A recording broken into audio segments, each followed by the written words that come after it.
The heavy iron gate of the Indiana State Reformatory didn't just close, it slammed with a finality that echoed through the very bones of the 21-year-old boy standing in the shadow of its limestone walls. It was a sound that signaled the death of Johnny Dillinger, the impulsive farm boy from Morseville, and the silent, cold birth of John Dillinger, the man who would one day make the entire federal government tremble. As the tumblers in the lock clicked into place, the humid air of 1924 felt like it was being squeezed out of his lungs. He wasn't just entering a prison, he was entering a tomb for his innocence. And all of it, the decades of potential, the family name, the future, had been traded for a measly $50 and a lead pipe that he didn't even have the heart to use properly. The aura that would later define him wasn't there yet. In that moment, he was just a confused young man with a racing heart, looking at the grey uniforms and the hollow eyes of the men who had already been consumed by the system. But to understand the predator he became, you have to look at the sheer, crushing weight of the mistake that brought him here. It was a Saturday night in Morseville, a town where the dust of the Indiana plains seemed to settle on everything, including the ambitions of its youth. Johnny was restless.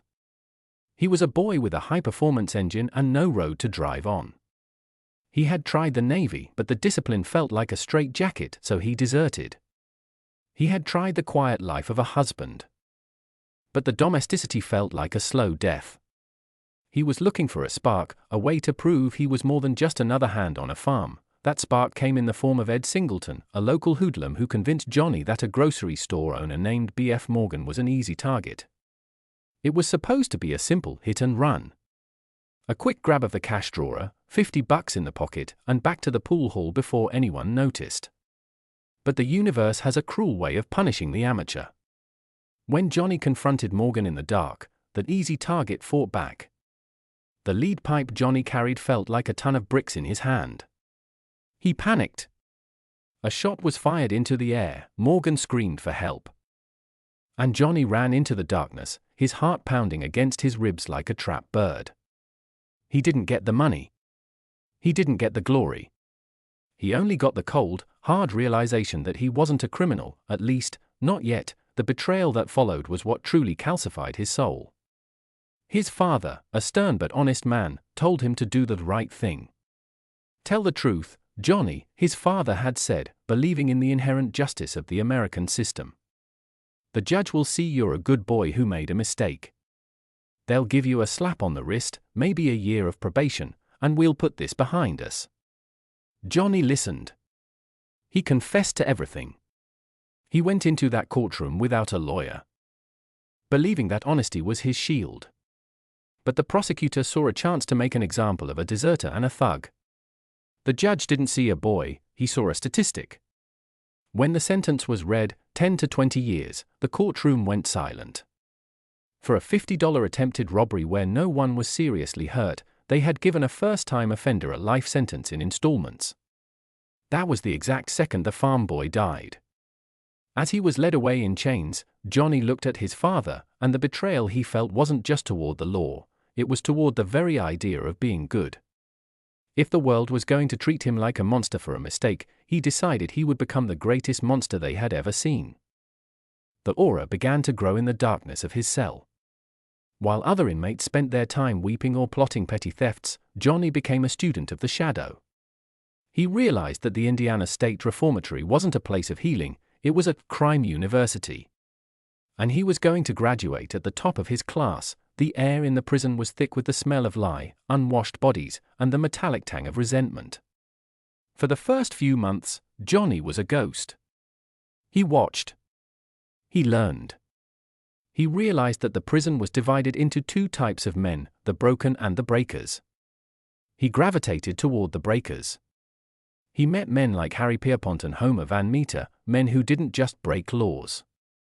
They engineered bank robberies like they were building skyscrapers. Pierpont, with his cold blue eyes and a mind like a stopwatch, took an interest in the kid from Morseville. He saw the fire behind Johnny's eyes, a rare mix of athletic agility and a total lack of fear. "They think they're punishing you, kid," Pierpont told him one night during the exercise hour, the shadow of the guard tower stretching over them like a giant finger. "But they're just giving you time to practice. Out there, the banks are fat and the police are slow." They're driving Model Ts while the world is moving toward the V8. You want to get back at the judge who sent you here? Don't kill him. Take everything the system says is valuable. Take their money, take their security, and take their dignity. Dillinger spent the next 9 years in a state of hyperfocus. He didn't just lift weights to build a body that could leap over bank counters, he studied the mechanics of locks. He didn't just talk to inmates, he interviewed them about the layout of every bank in the Midwest.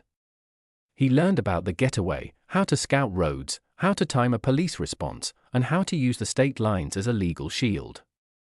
He transformed his frustration into a cold, calculated discipline. The impulsive boy who had botched a grocery store robbery was being replaced by a professional who understood that in the world of high-stakes crime, the man with the best plan wins. The psychological toll of his long sentence was immense. Year after year, he watched his youth slip away behind bars. He missed the roar of the 20s, the rise of jazz, and the changing face of the country. While America was celebrating, he was sitting in a 6-by-9-foot box, sharpening his mind like a blade. He felt the world moving on without him, and the pressure inside him built up like steam in a boiler. He wasn't just angry at the judge anymore, he was angry at the banks that foreclosed on his neighbors, the politicians who lived in luxury while his family struggled, and the entire structure of a society that could throw a man away for a $50 mistake. The transformation was physical as well as mental. His gait changed. He no longer shuffled like a prisoner, he moved with a spring-loaded tension, a cat-like grace that suggested he could explode into action at any moment. His eyes, once soft and seeking approval, became hard and unreadable. Guards began to notice that he didn't look away when they passed. He looked through them, as if they were already irrelevant. He was developing the Laura, that invisible field of energy that tells everyone in the room that the most dangerous person present has just arrived. In 1933, when he was finally paroled, he didn't walk out of the prison as a reformed citizen. He walked out as a heat-seeking missile aimed directly at the heart of the American establishment. He had spent 3,415 days in a cage, and every one of those days was a payment on a debt he intended to collect with interest.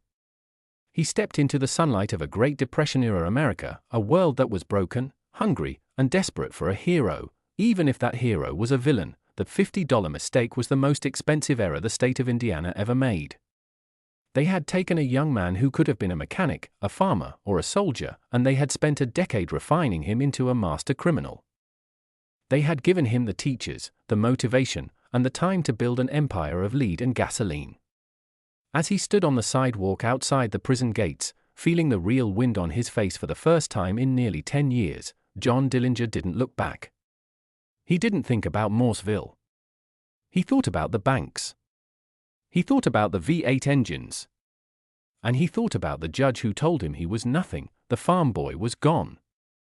The legend had arrived. And for the next 14 months, the name John Dillinger would be the only thing America talked about.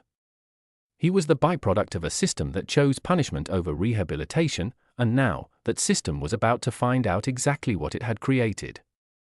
The Laura was now fully formed.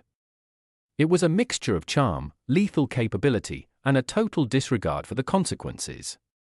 He had lost his youth to the law, so he decided he would take his future from the law. He wasn't just robbing banks, he was robbing the very idea that the government was in control. Every time he jumped over a teller's cage, every time he shared a joke with a hostage, every time he outran a police cruiser, he was sending a message back to that courtroom in 1924. He was telling them that you can lock a man up, you can take his name, and you can burn his fingerprints, but you can never truly cage a man who has decided that he is already dead to the world. This was the day John Dillinger was truly born.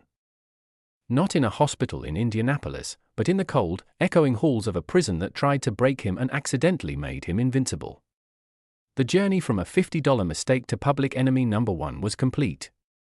The University of Crime had released its greatest graduate, and the world was about to become his classroom. As he looked at his reflection in the window of a passing car, he didn't see a criminal.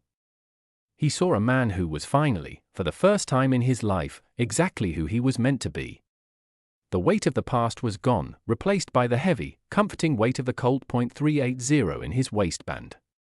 The road ahead was uncertain, likely ending in a hail of bullets or a different kind of cage. But he didn't care. He had his freedom, he had his aura, and he had a list of banks that owed him for 10 years of lost time. The hunt was on, and for once, John Dillinger was the one doing the hunting. The era of the gentleman bandit began not with a grand plan, but with a simple, desperate act of a boy who didn't know any better. But the man who emerged from that mistake knew exactly what he was doing. He was going to make them pay, and he was going to do it with a smile that would be plastered on every front page in the country. The $50 mistake had become a $1 million legend.